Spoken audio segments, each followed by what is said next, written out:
Okey, ada soalan? Kawan-kawan dekat dalam TikTok ni dah lama tak tanya saya soalan. Silakan. Studio ada lagi soalan? Datuk, ada orang tanya Datuk. Ha. Berkaitan dengan isu baru-baru ini, iaitu permohonan maaf Datuk Seri Najib Razak.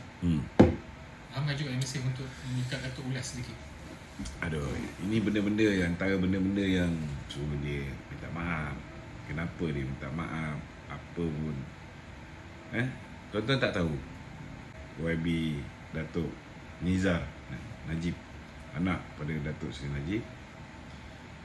Datuk Seri Najib jelas memohon maaf kerana di bawah pentadbiran dia, dana 1MDB ni telah diselewengkan oleh Jolo dan rakan-rakan yang sewaktu dengannya.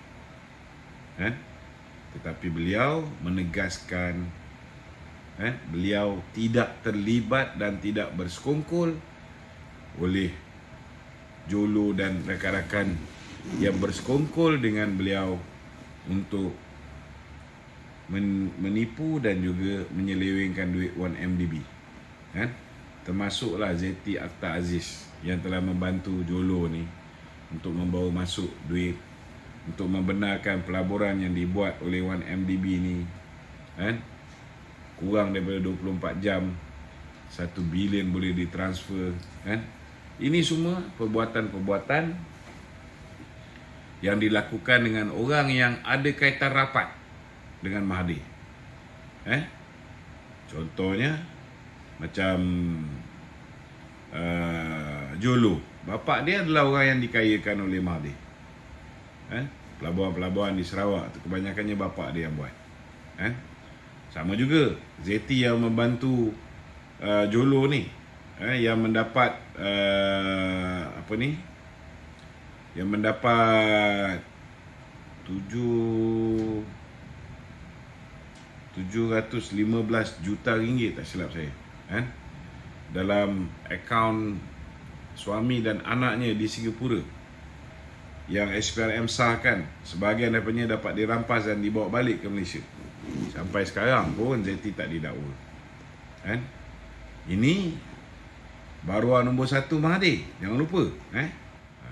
Saya bimbang juga kalau kegilaan ini diteruskan oleh puak-puak yang pro Perikatan Nasional dan rakan-rakan yang sewaktu dengannya.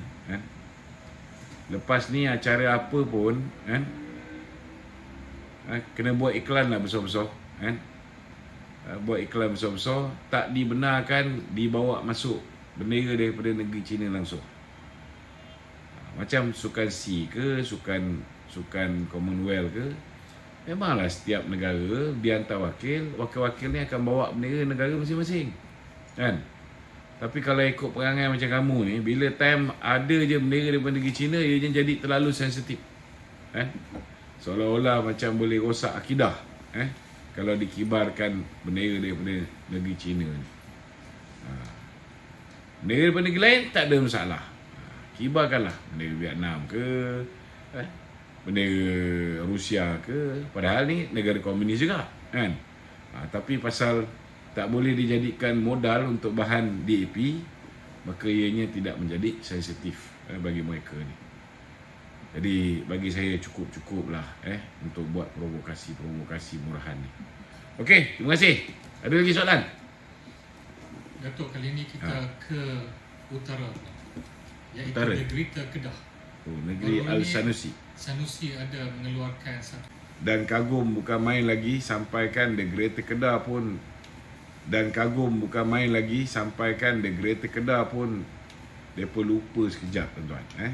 Nasihat saya lah, sebelum pergi jauh dan merangka blueprint untuk agenda lebih besar dalam The Greater Kedah ni, adalah lebih baik kamu rangka dulu blueprint untuk siapkan projek-projek terbengkalai di Kedah. Terlalu banyak projek-projek terbengkalai di Kedah. Itu lebih realistik untuk dia selesaikan. Kalau kamu lupa, saya boleh kasih ingat sikit. Saya boleh tolong kasih ingat. Projek mineral 43 trilion. Projek REE ni lah, dia kata ada 43 trilion. Projek Lita Antarabangsa 75 juta. Lita Nurburgring. Apa macam mana tu? Nurburgring jangan lupa tu Nurburgring Timur dan Resort 1.3 bilion kat Kulim. Jadi 1.3 bilion. Kemudian apa ni, projek Kulim Airport 2026. Projek tambak laut 40 bilion di Langkawi. Jangan lupa tu kan. Stadium baru Kedah yang dikatakan berkualiti sama dengan stadium JDT. Ada hati nak lawan dengan negeri saya kan. Lita Lumba Sungai Petani. Macam-macam lah. Ini kalau bab nak mengeluarkan idea ni tuan-tuan, serahlah kepada geng-geng lebay ni. Tapi nak melaksanakan idea-idea tu, minta maaf cakap lah, mereka gagal segagal-gagalnya. Buat dulu blueprint satu persatu untuk semua projek yang tergendala tu. Tak payah nak sembang yang bukan-bukan. Tak payah nak buat baru. Selain tu, buat sama blueprint untuk settlekan masalah tunggakan gaji pemain bola sepak pasukan Kedah. Kena ada blueprint juga. Kesian tengok para pemain yang terpaksa berhempas pulas untuk sara kehidupan keluarga dalam keadaan gaji pun tertunggak begitu lama.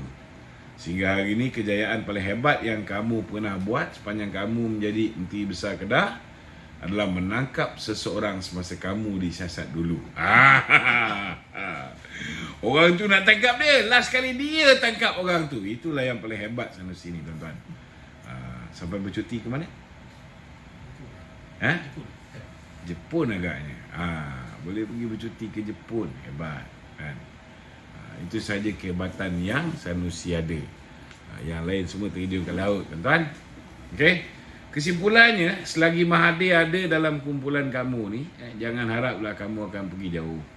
Bayangkanlah bila kamu umum saja blueprint The Greater Kedah, Mahathir terus minta Kedah fokus hanya kepada bidang pertanian dan gunakan pendekatan peladangan komersial.